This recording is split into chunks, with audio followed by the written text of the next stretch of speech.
Hey, good morning. Welcome to the 49ers Roundtable. I'm Grant Cohn, joined by Martinez and Rohan Chakravarthi. It is time to get over the Super Bowl loss. I guess some people have already gotten over it, but I've been really trying to hammer home some accountability on this team. But I think we've done it for 2 weeks. It's time to look ahead because the next year is upon us. The Combine's coming up. Rohan's going to freaking be there. I said I'd go, and then I punked out. Next time I'll go with you.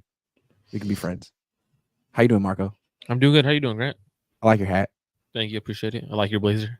I appreciate it. You know, I wanted to dress came out in style. Yeah. So, look, Combine's next week. Give me the positional needs on the Niners. Like, which positions are the most important for fans and the front office to be zeroing in on in this Underwear Olympics? Marco, you go first. I feel like you got something to say. They should definitely go get a head coach, defensive coordinator. Not in all seriousness. So cynical over the last few years. I love it. In all seriousness, the main positional need is right tackle. The way the combine and everyone's there, like the draft should fall, right tackle should be there. Offensive tackle, offensive lineman is deep in this class. Back in November, I had 9 first-round draft grades on offensive linemen. It's still that way for me. So for me, I definitely think offensive tackle is the key, or a guard if they feel like a guard's better, center with Jackson Powers there. For me, I definitely think offensive line. You can't go to the Super Bowl, get your ass whooped because your offensive line sucks, and then not expect to draft an offensive lineman. Like, it's pretty bad when that's the key for the last few years. You lose because of your offensive line.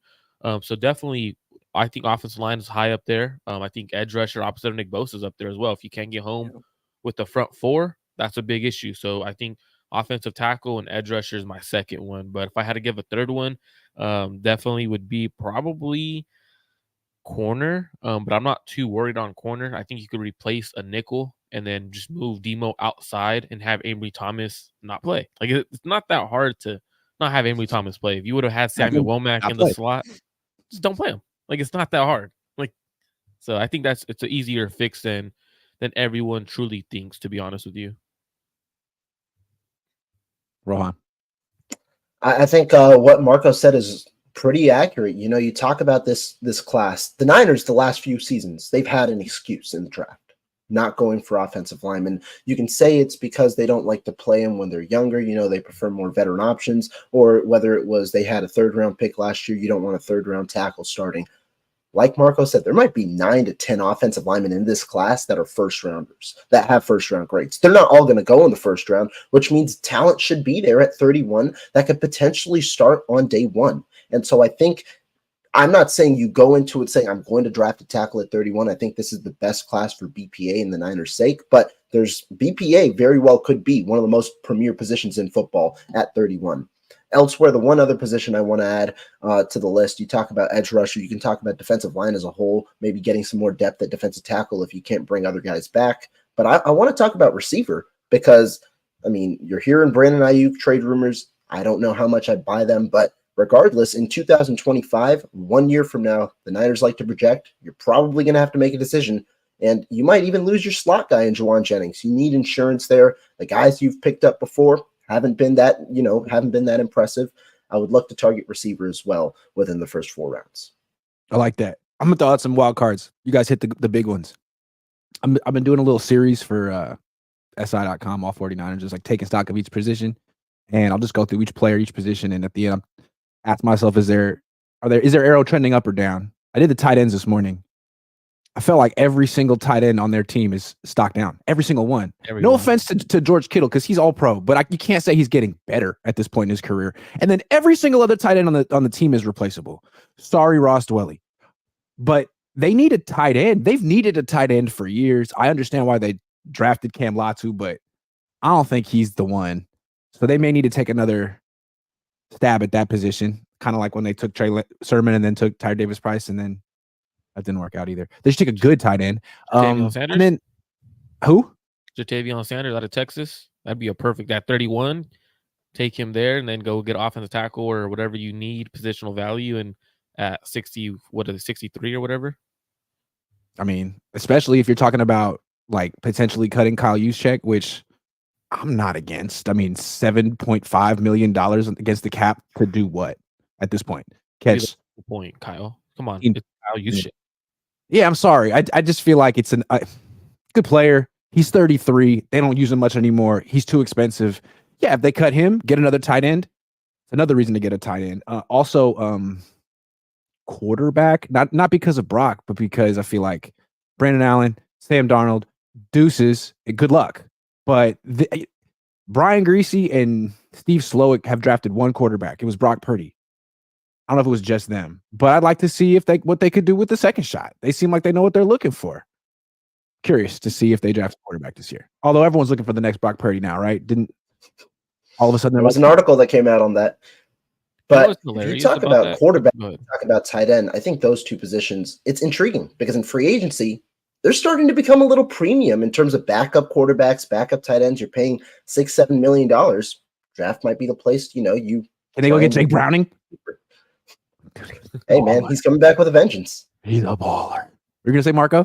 I said if you think about it, it's funny because the S2 score for Brock Purdy was elite. Like he was like everyone was like that's why the Niners kind of drafted him because of those scores. And then CJ Stroud comes out and is like terrible, but he does great, like which is funny. So it's gonna be definitely if you're following the metrics. I mean, if you're gonna take a quarterback, take someone with upside, man. Like don't go and like you know what, let's find a quarterback that we could possibly win. Go get upside. That's what I'm here for. Upside. Well, with the Niners, though, they're not going to be taking a quarterback in the top 10 or the first 3 rounds. It'd be interesting to see if they take another guy at all or sign him after as an undrafted free agent. What would he be, like another Brock Purdy type? It seems like you'd look for that, right? I mean, you started this trend. I don't know. Can he just be able to throw the ball in the rain? That's the one thing about Brock Purdy that bugs me, man. Like, you can't throw the ball when it's a little bit wet. That's a problem in Northern California. But maybe we can get him some gloves, or he can learn to throw with gloves. Let's not bash Teddy on Brock gloves? Purdy. Huh?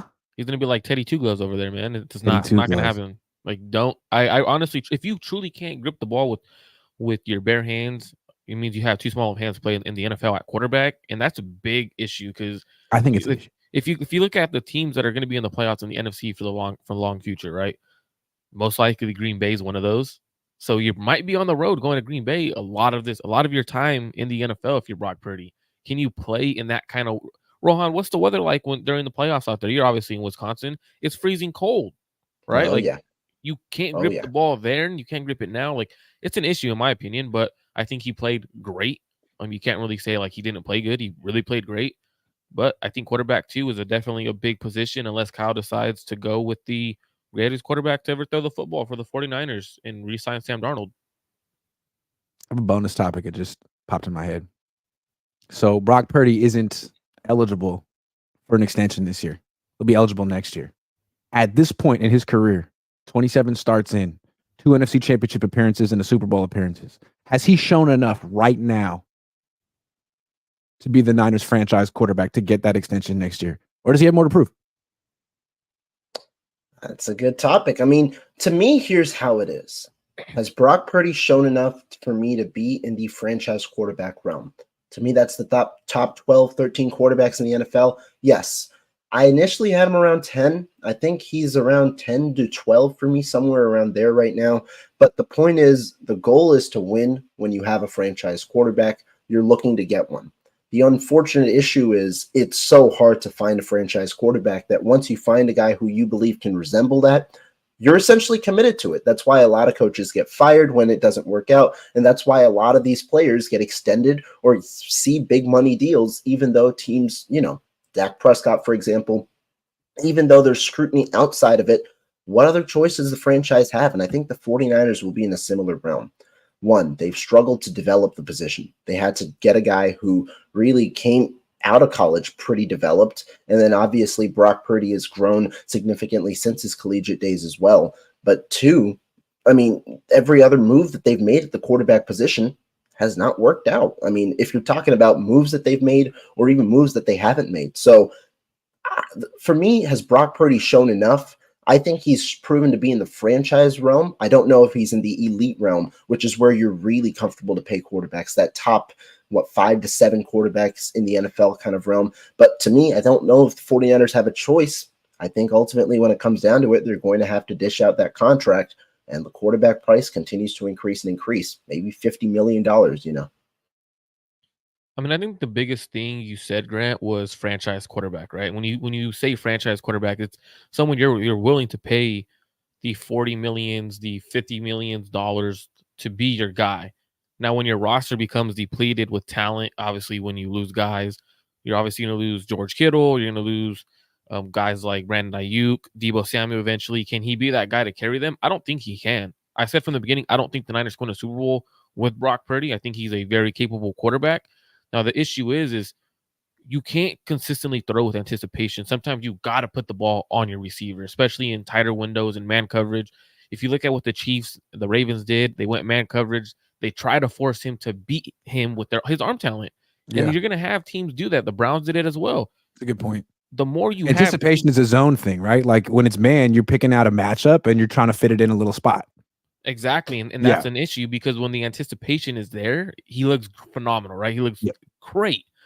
But then it also leads to interceptions when you throw with anticipation, but that means you and your receiver better 100% be on the same page.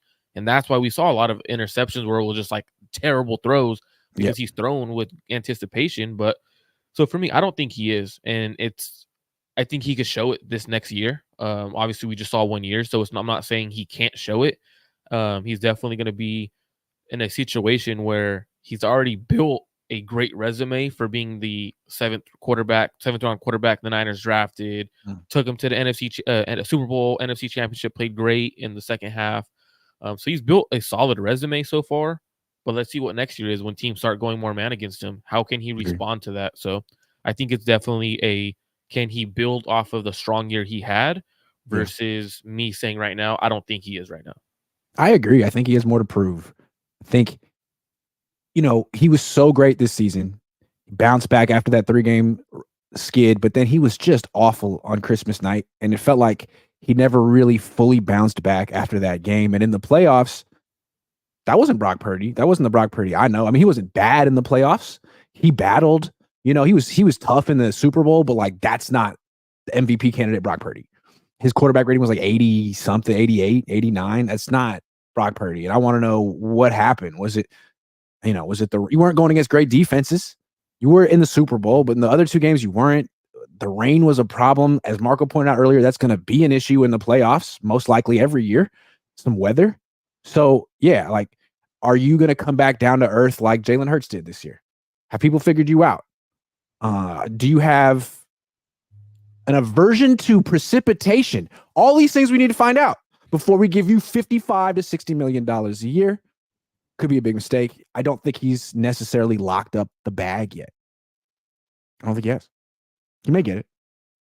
But that's also not saying like he can't prove it, right? Like we've only saw 1 year. So like I know when I say this, people are gonna be like, oh, this dude's just a hater. Well, yeah, I'm seeing 1 year of it, but there's also through the 1 year. You're not betting against him, you're just saying wait and see.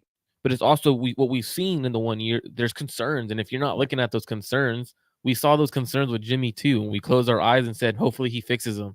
And he sure as hell didn't, right? So we can't close our eyes to Brock and say, hopefully he fixes what's concerning on the tape because it's there. So I know his talent isn't the greatest and he plays with IQ and anticipation. So I'm definitely looking forward to seeing if he could do that because he definitely has proven a lot of people wrong to this point. Yeah, and it's like the Niners have built their team in such a way where they don't really spend on quarterback. It's the whole structure of the team is to spend everywhere else. So is Brock Purdy so good that they're going to flip that structure and all of a sudden pour money into the quarterback position? Or do they want to keep things the way they are and feel like, you know what, we're just going to get someone else to play for $900,000 a year. Thank you very much, Brock Purdy. These are things he needs to prove next year that you're really worth $60 million. Speaking of next year, should the Niners go all in for one last dance with the same crew they've been running it back with, Revenge Tour 8.0? Or should they start looking to the future? Rohan, you start this one. I think this is a really good question. And ultimately, in my opinion, I don't think they have a choice. They've kind of put themselves in a position to where they really have one option. Go out and look at every single one of the top players for the 49ers. Trent Williams, Arik Armstead, George Kittle, the aging veterans that are getting up there in age. However, the 49ers set their system up understanding we really have 2023 and 2024 with Brock Purdy secured on his rookie deal worth $900,000. After that, 2025 is when he becomes extension eligible. The 49ers like to get deals done after the fourth year, but there's going to be talk about extension next offseason. And so you want to make sure that you capitalize on this window. And if you look at all the contracts that the 49ers have, it is tough to move off of some of these deals. I understand people saying, if you want to trade them or if you want to try and figure something out, but it's not helping you salary-wise to move off of guys like George Kittle or Arik Armstead or any of these guys this specific year. Next year, I think there's a ton of avenues that open up. I would not expect this team to look the same next year. But as for now, I think right now, the number one, at least financially, the number one realistic path, in my opinion, is for the 49ers to go all in 2024. Now, can that team win a Super Bowl? I'll get to you back in August, because I boldly said at the beginning of this past season, the Niners were not going to win a Super Bowl if this was the infrastructure that they were going to put out. A lot of people didn't like it then. A lot of people didn't like it when I picked the Chiefs to win the Super Bowl. Unfortunately, that's exactly what happened. It's just the way that it was. And I don't know if this core is going to be good enough to win. They're going to face some other situations because this year they were injury-free, really, for the most part. I know you had the Dre Greenlaw injury and things like that. Aging rosters usually result in more injuries. We've seen years go to bust. I personally think the Niners have the strongest core in the NFL, even with their aging roster. I think they have the strongest core. The signs, though, point to them going all in for this year, which to me means you're going to extend Brandon Ayuk to a deal. You're going to bring him back as your receiver one, and then you have a decision to make next offseason whether or not you find it feasible to pay two receivers. Hint, it's not possible, really. So you're probably going to move on from his counterpart, Deebo Samuel, next offseason. That's what I'd say. I think Rohan said it perfectly. Like, just the way that their cap numbers and everything works, you can't really trade George Kittle. Brandon Ayuk is stupid to trade because you saved $10 million this year on him. Deebo, you eat a big number. So for the way the Niners, like, they say, oh, we have a cap guru and whatever his name is, who's supposed to make their contracts great. He's terrible at contracts. Let's be honest with it. When he has to sign big name players, he's terrible with contracts. I definitely think Niners, you got to go all in now, because everything you've done for the last 4 years, where you get to the playoffs, you make it, you look like a great team, and you lose in the Super Bowl, or you lose in the NFC Championship. It doesn't make sense to not go all in one last time with this core and give them the respect that they deserve and say, hey, we at least tried, right? Like, so for me, I definitely think they're gonna go all in. It's not the smartest thing, because that most likely Run it back. It's not the smartest thing, though, because you have like guys like Juice, right, who are going to be back for $7 million when you could save 6.5 or whatever, 6 point something as the number, which should go to another position. A guy, possibly a linebacker, a receiver. Oh, maybe, the Niners have an offensive line problem. Maybe if we address that with that money, but instead the sentimental value that they hold on their players, especially Kyle, bringing back.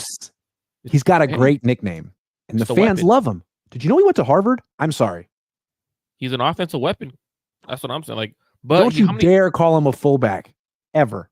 He's an offensive weapon, but the last time I checked, the amount of percent of time that he plays, last year he was on the field for 46% of Kyle's snaps on offense. That's an issue, right? If you're getting paid $7 million, you better be on the field more than 50% of the time. So for me, I definitely think they're going to go all in versus the future. It's not the right move, but it's also the only move they have, because they handcuff themselves to this cap situation, pushing all these players' money back, Arik Armstead's money back, and doing stuff like that. So they're in a situation where they have to, and if they don't, they screw themselves. Yeah, it's for them to pivot right now and try to rebuild. They'd have to take on so much dead cap, right? It would be almost pointless. So also, I think the way they look at it is their Super Bowl window is Brock's rookie contract. They can have this team this one more year. And they probably 100%. Thought they would have won a Super Bowl by now. But this is it. They can have this super team, quote unquote, for one more year. And then after next year, they have to decide, can they keep the super team together and swap out the quarterback, or do they commit to Brock and build like a conventional team with a really, expensive quarterback? That's what they got to decide. But for one more year, this is the team. It's not good enough. I don't understand. It's not good enough. And do we really have to learn that again next year? It's the best team in the NFC, sure. Okay, maybe, probably. But they need to switch something up about their formula. The offensive line, they never invest enough in that spot. I don't know. Also, the head coach. The head coach, you can give him a 10-point lead in the Super Bowl. He's going to find a way to lose that game. Well, I mean, but the thing is, though, Grant, are they truly going to be all in? Like, they have a defense coordinator that we don't even know who he is yet. Like, if you're all in, your defensive coordinator is going to be Kyle. It's Fred Warner. Right? So if you have Fred Warner. If you're all in, you go get a top defensive coordinator from the college ranks, or you make sure Mike Vrabel is the guy that's yours and you hire him and don't let him leave your building. If you're all in, that's what you're doing. Right. They're not all in. Like the Eagles, who we don't even think anything of. They went and got Vic Fangio. They think they're all in, even though we don't think they're all in. But the Niners are messing around. Should we elevate Daniel Bullocks or Nick Sorensen? Which guy that we didn't trust last year are we going to say we trust this year? Or are we going to go get, I mean, real quick, who do you guys think they're going to get a D coordinator? Internal. I think it's going to be one of the guys that, I mean, Bullock seems like the guy right now, but I think it's internal. That. Hey, we didn't want him last year. We didn't think he was ready. We brought in Steve Wilkes, which everyone kind of realized was an awkward fit to begin with. That didn't work. Turns out Bullocks was ready all along. Here he is. Like, I don't know. And here's something I said earlier this week about the defensive coordinator spot. The 49ers had a plan prior to Steve Wilkes that, you could see what they were trying to do. And this is the reason that a lot of people give Kyle Shanahan credit when it comes to his coaching hires. They give him the benefit of the doubt because it's worked in years past. Robert Saleh, obviously, he got a head coaching job. Then we remember the first year of the D'Amico Ryans experience, those first few weeks, people, myself included, were questioning whether this would be the right fit because there were certain mistakes that Ryans was making. But then you realize as he, grew as a play caller over the course of that season, he starts to become a much better defensive coordinator towards the end of the year. Year 2, D'Amico Ryans is the best defensive coordinator in football. He ends up growing. If you continued that internal trend, you kind of get away with that leeway period in the beginning of this past year with a guy like Bullocks. You're allowing him to grow as a play caller, and he's much more prepared in year 2, which would be maximizing your Super Bowl window. That's the one gripe, if it ultimately becomes internal, that I have with the way the 49ers went through things. Because in my opinion, 23 and 24 was the 2-year window that they had to maximize their opportunity for this to win a Super Bowl. And I think not only does it count on the players, but also on the coaching staff. And I think they set back that development of whoever, if it's internal, whoever that defensive coordinator will be by 1 year by not promoting him last year and allowing him to kind of delve through his play calling, the ups and downs of the play calling experience on his own. Is it my turn to talk? Yeah. I think we got it. Let's take some super chats. I think we got it. Corey Soto. No one is looking for the next Purdy, still looking for the next Mahomes or as close as possible. Purdy fever dream among Niner fans. I disagree. Obviously, if you're in the top 10, you're looking for the next Mahomes for sure. But there's this whole dream now that like, hey, I could just find a guy on day 3 who is 6 feet tall and has no arm strength. And he threw 1,500 passes in college and he might be good. I mean, doesn't mean he'll be good, but I think that's the Brock Purdy market right now. I think Daniel Jeremiah just put out an article about it. It's obvious. Teams are afraid of the Trey Lance experience. Take a guy with no experience and you develop him. It's not a developmental league. Some teams can do it. I mean, the Packers did it with Jordan Love. Give them credit. They're good at developing quarterbacks, but every other freaking franchise sucks at it. So the idea of like ready-made quarterbacks who are cheap and available is appealing to a team that can't find a quarterback like the Niners for years. So Corey. I mean, if you do it the right way, you could get the next Mahomes, but you got to play that guy year 1. Yeah. We can't mess around all day, every day. Kim says that name is dangerous. Penix Jr. Sorry, I said it wrong. That was on purpose. We know My that. bad. I tried. I don't say his name. I just call him by his first name. I saw a highlight reel of him on Twitter, like mirrored, so he looked right-handed. He looks so much better. Oh, yeah. I think people should watch that. You might have a different opinion about him if you just watch him play right-handed. He looks so much better. It's crazy. Daza0187 says, if you could draft Brock Purdy with the last pick, why can't you do it again? He's very good, but not worth $50+ million. He still hasn't shown he can take over a game by himself like the top 7 quarterbacks. The question is, do you trust them to develop them? Draft and develop them. That's the question. I mean, if you're looking for a similar quarterback to Brock Purdy this year and you are going to move off of Brock after next year, Michael Pratt from Tulane. Changed their program, has good enough arm, talent, he's athletic enough. I mean, I'm just saying, if you're going after the Brock Purdy quarterback, I think that's why he's going to go a little bit higher in this draft class. He might go in the 3rd, maybe even earlier, because people are trying to get the next Brock Purdy, and I think he's the closest thing to it in this draft. Just saying, if you find a quarterback in college who has enough experience for you to say he knows what he's doing, there's no learning curve. I don't know what his ceiling is. Put him on the Niners. He's going to look good. End of story. He's going to look good because every play ends up with him completing a pass to McCaffrey or Debo or Ayuk or Kittle. It's like, yeah, they should draft another quarterback. I agree. Steven Draper. Roster was not the issue. Arrogance in coaching without audacity. Arrogance in coaching without audacity is the issue. Without audacity? Arrogance without audacity? What does that mean? I like it, though. But yeah, I think there was some arrogance. Whoever gets to DC will get fired in 1 year. Yeah, man. They just set the precedent, right? Like, it went from 16.5 points a game to 17.5 points a game. You're fired. So if they give up 18.5 points per game next year, you got to fire them. Got to fire them. Sorry, Steve. All right, let's check out the BetUS lines for free agency. Let's see if the Niners are implicated in any of these free agents according to BetUS. Okay. Mike Evans. The Niners are plus 3,000 to get Mike Evans. What, if they get rid of Brandon Ayuk? Is that where they would turn? Do they even have the money for it? I mean, if you're going to pay somebody, just pay Ayuk. What's kind of scary is that the odds-on favorite to get Mike Evans is the Chiefs. That would suck. Which makes sense. It does. He'd be so much better than Marquez Valdez-Scantling. Yeah. So if the Niners don't get him, he'll go to the Chiefs. Okay, look, who else? T. Higgins. And again, plus 3,000. And the odds-on favorite is the Patriots. Why would you waste your time there?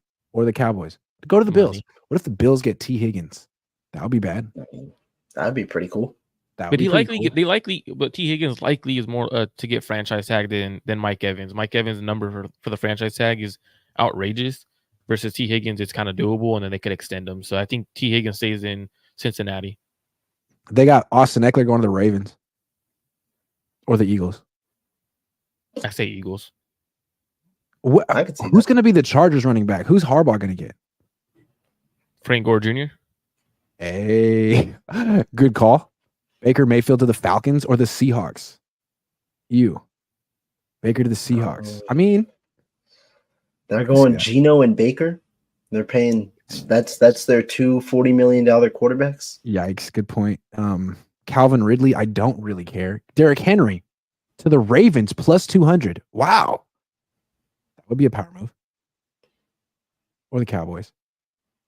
It's actually the Cowboys getting him. Or the Eagles. Yeah, he could fill that. That'd be interesting if Derrick Henry came to the NFC. I mean, if he's trying to run over people in the NFC, Cowboys is a smart choice. Like, they have a good O-line, good quarterback, passing game. You're not going to see loaded boxes versus if you go to the Ravens, you might see a little bit more loaded boxes than you would in Dallas. How about this Josh Jacobs to the Chargers? That would be a nice pickup for Harbaugh. Him or Barkley. Let me go to one more prop bet that you guys will like. Jimmy, next team by week 1. Where's the Niners? Oh, that's not bad. 1,000 plus 1,000. I mean, that's not bad. You really think they'd do it? Oh my God! Wait, I see the bottom though. No team in 2024 is plus 650. Can we bet on that? Actually, I want to bet on that. What do you think's the best bet on this for week? Probably no team for week 1. Probably no team. I mean, he's suspended, right? Minnesota. That actually does make sense. They take a rookie quarterback and they pick up a veteran who could help them out and try to develop him. But he's a backup quarterback, and if it worst comes to worst, he plays a few games. I think Minnesota and Pittsburgh make sense. Minnesota is so committed to mid quarterbacks. Although Kirk Cousins is better than mid. Where's Kirk going to go? I mean, he got spots. He got No spots. comment. No I'm comment. putting no team. He's got the PED suspension. I don't think anyone wants Jimmy. I'm putting no team. I'm putting my money where I'm at. Jimmy $100. Flacco, he's going to be the next Flacco. He'll come back midseason, carry a team to the Super Bowl, and then have a nice playoff outing with a couple pick sixes. Okay. They're limiting me to $10 because they know I'm right. That's cool though. I'm putting $10 on Jimmy to not be on a team week 1, placing it now, confirming the bet. Go to BetUS, sign up with the link in the description to get 125% sign up bonus up to $2,500 on your first 3 deposits with code JOIN125. Boom. Boom. All right, I got a question for you too. Who should the 49ers definitely re-sign? Go ahead, Ron. You talk about a couple of the guys the 49ers have. I mean, they got, I think it's the numbers 20 total, 18 free agents that are unrestricted, 2 that are restricted. But there's not really many marquee names. So it's a lot of depth pieces, that you're looking to re-sign. I think if you're talking about the top of the board for me, if he doesn't price himself out, Javon Kinlaw. But the issue is defensive tackle is another, that spot is a premium. Some people pay $4.5 million for him. Don't know if the Niners are going to do that. He would be a guy though. But I think some of the more, underrated guys, Cleveland Farrell, you saw what we was missing in run defense. I think he could be a solid run defender and a guy who plays maybe 15%, 20% of the defensive snaps. You can get him for cheap elsewhere. I think you definitely look to get back Juwan Jennings. The question is, because he's a restricted free agent, you have to place a tender on him. Are you going to pay him $4.6 million and place a second-round tender? Or are you only going to pay him $2.8 million? Because the difference is a team has to pay a second-round pick if they want him. No one's going to do that. Whereas a team wouldn't have to pay anything. It's just the 49ers would get a chance to match. They probably don't match a big deal. And so I think he's the biggest question of how they're going to handle his free agency. They'll probably have to put feelers out and figure that out. I think those 2 guys, though, are those 3 are probably near the top of my list. Honestly, though, for me, I'm totally fine with them kind of clearing house with a lot of these depth pieces. You have a big draft coming up ahead. I think the 49ers realize they're going to need to go cheaper. The draft is the number one way to go cheaper. They have to hit on this draft. Especially after you look at their last 2 classes. 23 was all right, but not the best. You didn't have much capital, and 22 is looking really bad apart from that one Brock Purdy selection. And so I think you have to hit on this draft. Would be totally fine if they kind of clear house with the majority of their free agents. So for me, there's only 2 people that I think you should bring back. And one of them is a longer shot because he's probably going to get paid more. And that's Chase Young. Now, when you look at people are like, oh, Chase Young sucks, whatever. I don't care what people say because you look at the numbers and the stats, 15%, 1% on pass rushing moves and stuff like that. That was a top 30 in the NFL. So for me, 65 or 66 pressures was his career high, 7.5 sacks, career high. In the Super Bowl, he looked legit, looked like he was actually playing like himself. So for me, I think Chase Young is it. But with his bigger cap number and bigger contract that he'll probably command, I think the Niners let him walk and get a comp pick the following year. So the other guy is Juwan Jennings. After that, I don't truly see a player on the free agent list of the 49ers that I'm like, you know what? Let's bring back. I'm fine with letting Ross Dwelly walk. I mean, I know he's Kyle Shanahan's favorite and Grant's favorite, but it's okay to let him walk. Is he Kyle's favorite? They never play him. But it's hard to say why he was on the team in the last few years. You know when you're like best buds with someone and you owe them a favor, like, and no matter what, that's kind of like how I see it. So besides that, I truly don't, like, all jokes aside, I don't see anyone on the free agent list from the 49ers. I'm like, hey, he needs to come back. Outside of like Chase Young, I guess Sam Darnold, if he wants to be a backup quarterback next year at a much cheaper rate, I can see that. I know I've seen people throw out John Feliciano, but at the end of the day, I'm not going to bring back someone who talks shit about one of his teammates on a platform to discredit who he is. Besides, like, realistically, there's no one free agent wise where like they must bring this guy back. It doesn't make sense to run it back while you're also bringing free agents who you need to let walk. Like, it's time to get younger, cheaper. You have 11 draft picks. Keep them all on your team this year, even if they don't play. There's no spot for them to play anyways. Why don't you start developing young talent? Jennings is interesting because it feels like from another team's perspective, he might be someone you might want to poach. He played so well in the Super Bowl. You might feel like, that's a starting wide receiver in the NFL, and he just hasn't shown it. He doesn't have the numbers to back it up because he doesn't have the targets. But on our team, we could give him more opportunities. We could buy low. I wonder at what point the Niners would match, or at what point they'd say, you know what, we'll take the second round pick. Now, that's where I brought up the tender, because if they just do the right of refusal tender at $2.8 million, I have a feeling a team is going to be willing to pay because they don't have to give up anything. So I could see Juwan Jennings getting offers in the $7 to $10 million annually range. The deal that you saw Kendrick Bourne get, Jennings is a better player than Bourne was back then, and he got $8 million a year when the market wasn't as high for receivers, which is why I would personally suggest if you really want to keep him, that second round tender might be the way you have to go. You pay an extra $1.8 million, but at least no one's going to give up a second round pick, in my opinion, for Juwan Jennings. So I think that's the best way for you to kind of lock him into your team. To me, he's more important to the team than Kyle Juszczyk, who's over here making almost $8 million a year. That's just me. I agree. And when you look at it, so like the way I think about it, if you save that money on Juice, you put it towards Jennings, right? You could go a little more 11 personnel, which kind of makes your offense a little better, in my opinion, makes your passing attack better. I mean, I'm tired of seeing like the Niners offense is so explosive, but it also could be a lot more explosive if you go away from Juice being your third receiver a lot of times, fourth receiver. If that's Jennings is a mismatch on anyone's slot corner, on anyone in terms of the linebackers and stuff like that. So you really truly could make your offense even more explosive. Get rid of Juice. Let Jennings be that guy. I know if you look at the Rams, they use Ben Skoranek. They use him as a blocker. Jennings is a phenomenal blocker. Why not put your best players on the field? Keep Jennings, re-sign Jennings at that second round tender, 4.8. That's not too much. You let him be your third receiver, who's on the field at all times.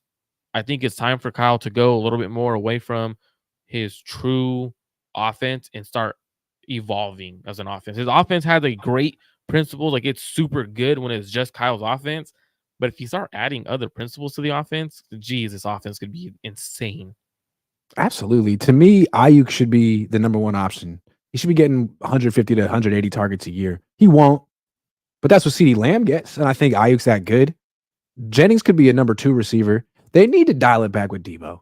Straight up.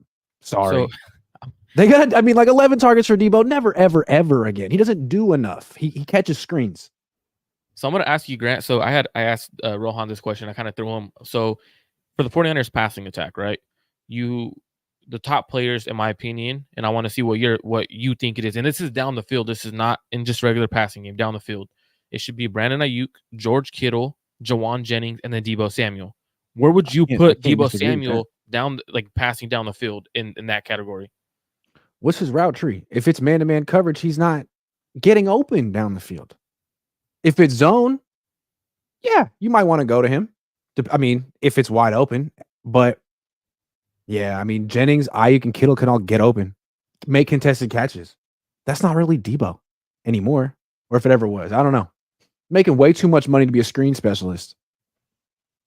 That's the issue. And to me, while I don't know if I'll go as far as saying Debo is a worse player or receiver, a guy who should be in the progression compared to Jennings, I will say this. I think the 49ers need to focus in on exploiting their matchups. I know there's a lot of stuff, a lot of misdirection Kyle Shanahan likes to use, a lot of things he likes to use to free guys open, specifically in zone coverage. But at times, you really just got to go to your best guys. Brandon Ayuk is a one-on-one man beater. George Kittle will beat players in open coverage, And so to me, those are the two guys I think the offense should be focused around. I think Brandon Ayuk's got to get more volume. I think George Kittle's got to get more volume. That way you make Debo Samuel more, it's not expendable, but you kind of create more opportunities around him and then maximize his efficiency when he does get the ball. And maybe that changes the way you utilize him. Maybe it's, you have to find different ways to use him as a decoy because defenses won't fall for it as much. Or you put him as the third or fourth read in a progression where his acceleration, which is really his calling card when it comes to routes, can really come into fruition. That's kind of how he can separate from guys. Because if he's the number 1 read, he's not fast enough, nor is he slippery enough as a route runner to kind of consistently beat his defender. We saw that against elite coverage from Trent McDuffie in the playoffs. I think you want him as the backside so that you can see his acceleration come into fruition while also prioritizing guys like Brandon Ayuk and George Kittle. It's crazy. The Niners lost their first Super Bowl under Kyle because they didn't go to Debo enough, and they lost their second one because they went to him way, way, way too much. Speaking of Kyle, is Kyle Shanahan too controlling over the roster and the defensive and the defense in general, and who the defensive coordinator is going to be and what he does? I mean, he's kind of like the dictator of this. He's the emperor of Santa Clara. His dad was the emperor of Denver and then Washington. I would say, yeah. What do you think? I would say, yeah. And what I mean by he's controlling over the roster, right? When you have a coach who falls in love with the player that he watches on film after the season, right? You have scouts and you have your executives doing the work throughout the entirety of the season. They're not just doing it after the season and trying to pin guys that they love. Kyle finds someone he loves and says, you know what? I need to take this guy in the second or the third round.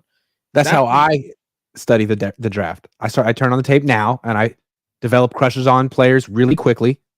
But these scouts have known these players since they're freshmen, and you know what I'm saying? Like, anyway, sorry to cut you off, but yeah, I just want to say something I have in common with Kyle, how we scout players. You're good. So like for me, I'm looking at him like, you can't do that, and that's where he becomes too controlling, and that's where you have a lot of players to be misses. Cameron Latu, like all the offense, Kyle has a lot of say in the draft. People tend to think he doesn't. He has a lot of say in what he's drafting for on offense. Danny Gray. So when you look at that, like for me, I think that's a huge concern because you're not letting your scouts and your executives do their job the right way. So for me, I think that's controlling. What was the Danny Gray story? Wasn't it Kyle was in Cabo and he ran into Sonny Dykes, who's the coach at SMU? SMU. And he was like, "Hey, Danny Gray is really good." And Kyle's like, "Word." And Sonny Dykes was like, "Word." And he drafted Danny Gray. Isn't that the story? He got a tip at a buffet from Sonny Dykes. I'm just saying, I think that's the story. That's crazy. Proceed. That is so, like, exactly right. Like you fall in love with a player just because someone tells you he's good. You end up drafting him, and then when during free agency off season, your team offense really doesn't get much better because you already drafted good players. You don't evolve as an offense. You don't add any new little tricks and stuff like that. You like to tell your defensive coordinator, you cannot do this on defense. You can't do this. This is what you're going to run. You hire a defense coordinator and tell him, hey, you know what, Steve Wilkes, you've never ran this defense, but you got to run this wide 9, cover 3 zone scheme. That's Fred Warner. He'll tell you. He'll tell you how to do it. Ask Nick Bosa. He'll got you. He got you. Oh, you like to coach in the box? Guess what? Come down here. Guess what? I want to see you, and I want to tell you, no, you can't run cover 0. Yeah. When you're trying to run cover 0. All right. So for me, I think it's too controlling. Like you can't really look at him and then we give them all the credit when they're succeeding and when they're doing great. But then when the Niners start losing or when they're not playing well, hold on, everyone points fingers. What you said was great. The way the Niners presented the move of Steve Wilkes was like, oh, it's a communication thing. We just wanted to be able to communicate with the players. You're saying this was a Kyle control thing. Like, no, I need to be able to look you in the eye and tell you no when you call something I don't want. I mean, that does make sense. He did do that a few times, including the Super Bowl.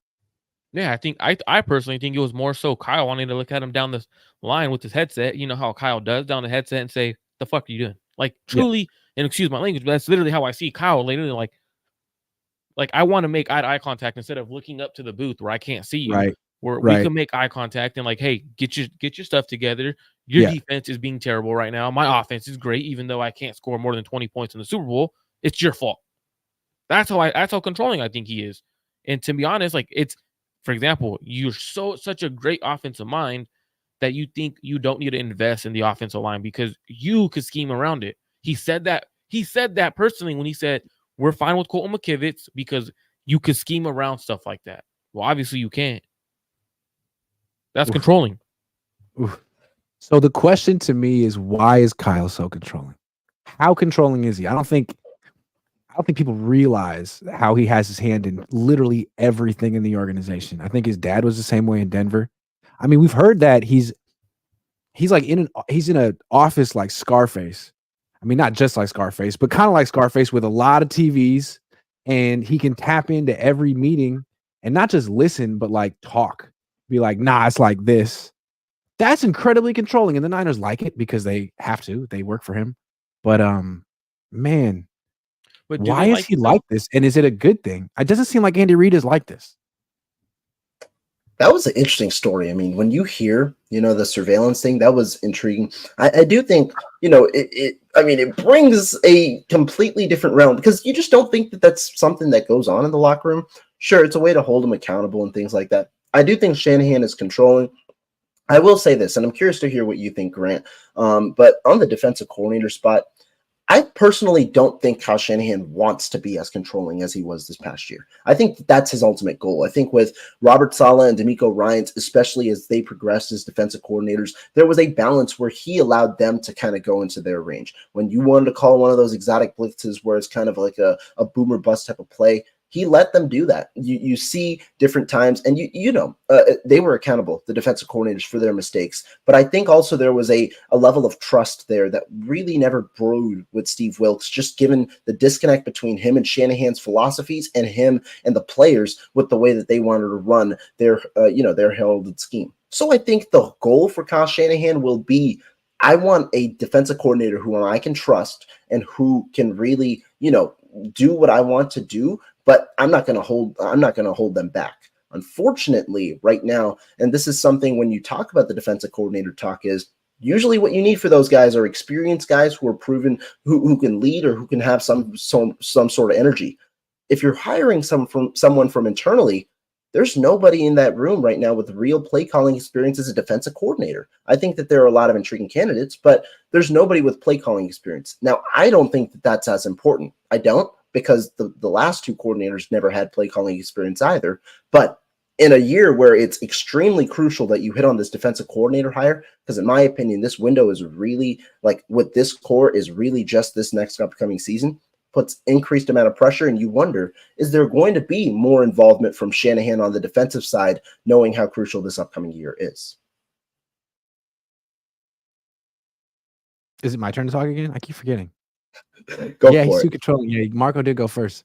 I don't understand why he's like this. I mean, it seems like you're in year 8. You should be delegating. You should be doing less at this point. You should be much more of a head coach than you were early on. And we understood when you came over, like, hey, I'm just going to sort of stay in my comfort zone and call the plays and be an OC and sort of have Robert Saleh who takes care of that side of the team, and we'll work it out. But now it's like year 8. Why can't you be more like Andy Reid? He's the gold standard. He's not super anal and controlling like you are. At least it doesn't seem like it. Seems like he empowers his players and he beats you in the Super Bowl. So why don't you try to be a little bit? I mean, that's my thing with Kyle. Is this a character flaw, or is he going to grow out of this, or is this just who he is? It might be who his dad was. And what's crazy about his dad in Denver, he had that success early. He didn't lose a Super Bowl like Kyle. He went to the Super Bowl, won him, and then got more and more power in that organization. And a lot of people say Mike, the GM, got Mike, the head coach, fired. He was one of the original guys who wanted to buy the groceries if he was going to prepare the dinner, that kind of stuff. He got all the power in Denver, and it wasn't great. Kyle's always had all the power in the Niners. And when people say, hey, maybe he's the next Andy Reid, maybe that's true. Maybe he needs to leave and go to an organization where he doesn't have ultimate power and he has to work within a structure of a front office that's accomplished something. Maybe won a Super Bowl. Maybe that'd be the best thing for Kyle. I don't know. Because on this team with Jed York running the show, it's always going to be Kyle running the show. You could argue he's always going to have too much power here. How are you going to take it away when you've given it to him day one? And that's the issue. He was given this power day one, right? Like, obviously this is something when you grow up in a football family, you're the head coach's son, you get an offense coordinator job a lot earlier than most. Is he 29? 29. Him and his dad he was letting his son, Mike was letting Kyle draft players in Washington. He hand selected Trent, right? So this power starts building up on you. It starts becoming an ego thing, in my opinion. And I truly think Kyle needs to look at himself in the mirror right now and say, hey, look, you know what? I need to hire an offense coordinator, hire a defense coordinator I trust. Let me have someone where I don't have to be in all the meeting rooms. I could trust my coaches, because you're never going to get veteran coaches who want to come coach with you if you're big brother constantly watching. Like, true.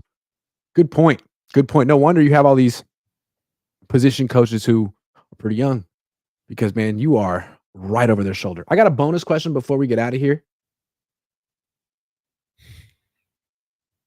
We knew this was coming. My boy McCorkle. I mean, look, it didn't go so well for Mac Jones and the Patriots, and it looks like they might get rid of him. And I don't know. There were a lot of reports that the Niners liked him or something, and Kyle liked him. You get him. He seems like he's available. What do you think? Mac Jones to the 49ers for nothing. What is he worth at this point? 4th round pick? I mean, yeah. I mean, what I think the Niners would pay him around $2.7 million to be the backup. Good processing. Seems to be a good teammate. The 49ers Likeable scouted him kid. well, and back in 2021.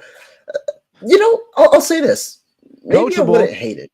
Maybe I wouldn't hate it. Backup quarterback. Personally, the reason is it would throw the backup quarterback discourse out the window because, I mean, I think 49er fans get too infatuated when it comes to backup quarterbacks and just the necessity to have a backup quarterback.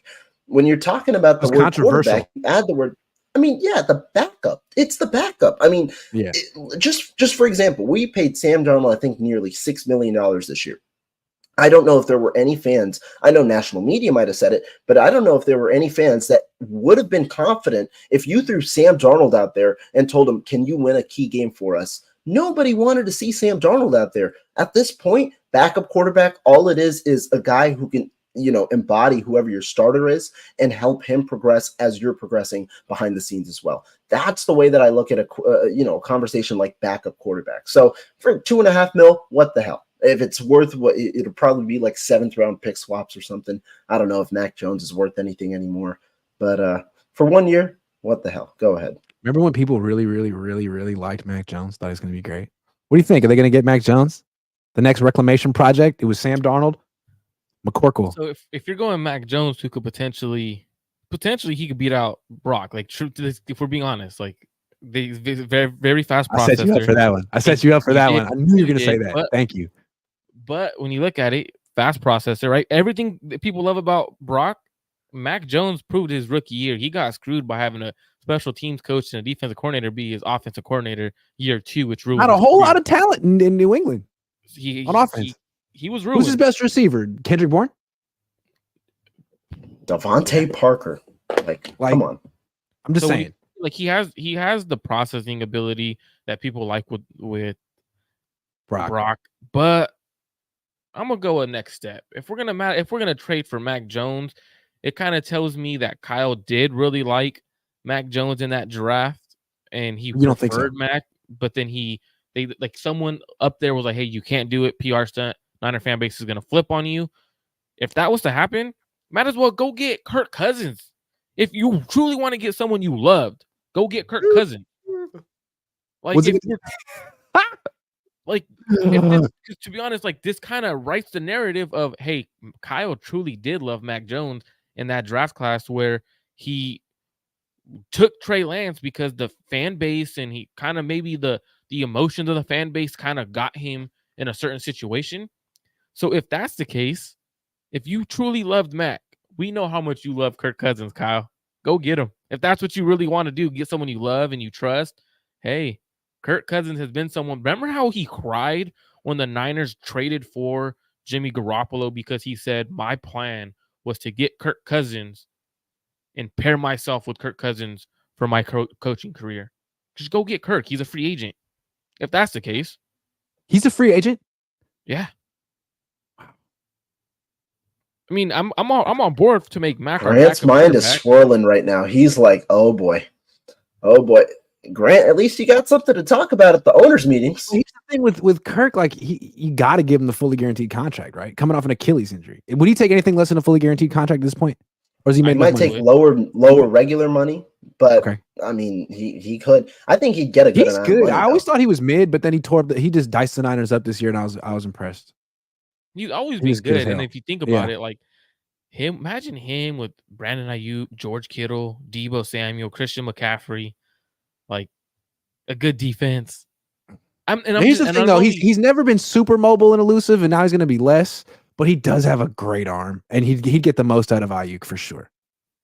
And I'm just saying, like, if we're going to go trade for Mac because Kyle loved him in that draft class, right? Like that's kind of what it would kind of hint at, in my opinion. just go get the person you truly love, and then that's Captain Kirk. Go, it feels great. Like when you go and you like that. Like okay, that would hold be on. amazing. What do you think the odds are that the Niners sign Kirk Cousins this offseason? Probably like Low. 5%, if I'm being Low. honest. Okay. Money. I think I like that you took the discussion there, but I do think there's a higher probability that they would make a trade for Mac Jones because it's kind of like bringing in Sam Darnold. You're buying low for a guy that you maybe had a high grade on. So I think there's a possibility here. I think the Niners have shown they like taking shots on reclamation projects. This would be sort of in the Sam Darnold vein. Guy who was thought highly of, drafted high, and it's like, oh, we could get a top 10 pick or a top 15 pick for nothing. Need a backup quarterback. Fifth round pick for Mac Jones. What are you thinking? Like, in terms of capital, like fifth round pick, it's not bad for $2.6 million. He's a backup quarterback who I wouldn't be mad at that. I wouldn't be mad at that because your option is draft a quarterback in round 5. You may find the next Brock Purdy, or trade a 5th round pick for a guy who went in the 1st round, who you liked. You don't act like you didn't have a 1st round grade on Mac Jones, Kyle. Don't act like you didn't. You said you liked him a lot. So he's right there. First round quarterbacks. Yeah, you said it. You liked him. I wouldn't be surprised.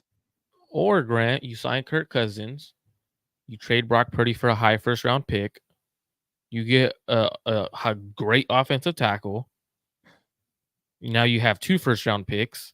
Now you kind of have a deeper roster. See, now you're getting freaky, and I like it. And like, I'm just like, if we're gonna go all in, might as well go all in, right? Like, I feel if that's what you truly want to do, you want to go all in on this year. Can we back up for a second? You casually said trade Brock Purdy for a high 1st round pick, and I was like, what do you think Brock Purdy be worth in a trade? I don't know. I truly don't know what he would be worth in a trade. Who's worth more in a trade, Brock Purdy or Brandon Ayuk? Brandon Ayuk. Ooh, I think disagree. Quarterback on the cheapest contract. It's the most. Yeah. It's the best contract in football. I think he goes for multiple mid-round ones. But you're also taking a big risk. You're taking a big risk because you don't have Kyle Shanahan, George Kittle, Brandon Ayuk, Debo Samuel, Christian McCaffrey coming with. It's an interesting question. You're taking a risk. It's an interesting question. I think they both go for at least one. I think they both go for 1 1st round pick, and maybe Brock gets a little bit more in terms of like 2nd or 3rd rounder. And obviously Brandon Ayuk would get more. But if you look at the last couple of receivers traded, it was usually, I think Devontae Adams went for a 1st and a 2nd.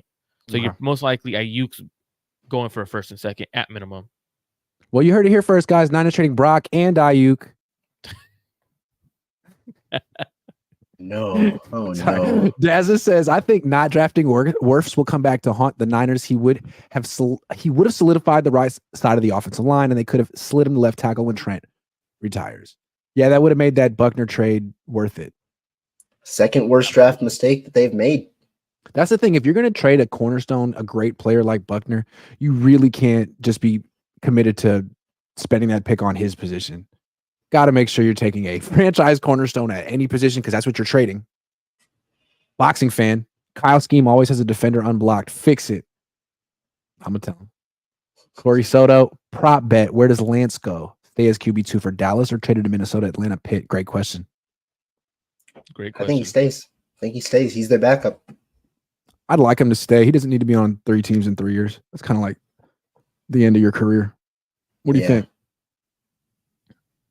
Marco. Cap went up 30 million. Oh, was that the news today? Yeah. But isn't that it went up crazy? Niners still only have $1 million, but work it out. Is it worth trading Debo and taking the cap hit? Forcing him the ball takes targets away from Brandon Ayuk, and Kittle, his production is hardly elite. Yeah, the case for trading Debo now frees up targets for other people. Probably his trade value is only going to go down from here. You don't free up much cap space. No, I don't do it. You can't. I would do it. You would. Well, I would do it because I want. What would you get in a trade right in a? What would you get from right now? Second probably. The issue is you're eating like $26 million though, or like not. It's some crazy amount that you're eating this year. I think it's not 26, $21 million, I believe, that you're eating in dead cap this year for a 2nd round pick. That's where I think you. What would you get for him next year? I think you probably get you might downgrade one round. You might get a 3rd, second or third for him? I don't know. I'm scared. He's aging quick. Tony Nagatani says Kyle needs to use Danny Gray the way McDaniel uses the running back. A-Chain? You put Danny Gray running back? I don't think so, Tony. See what happens. 22 points in 75 minutes. Oh, man. Well put. That's all you really need to say. $20 just to say 22 points in 75 minutes. It's worth it. 20 points for $20. I respect that. Elite. It doesn't get much more elite than that. Well, look, you heard it here, guys. Mac Jones and the Niners. Look for it next week. Kyle, if you hadn't thought about it, I just put it in your head, and now you can't stop thinking about it. You love it. Marco, Rohan, great stuff today. Really enjoyed the show. Hope you guys enjoy your weekend.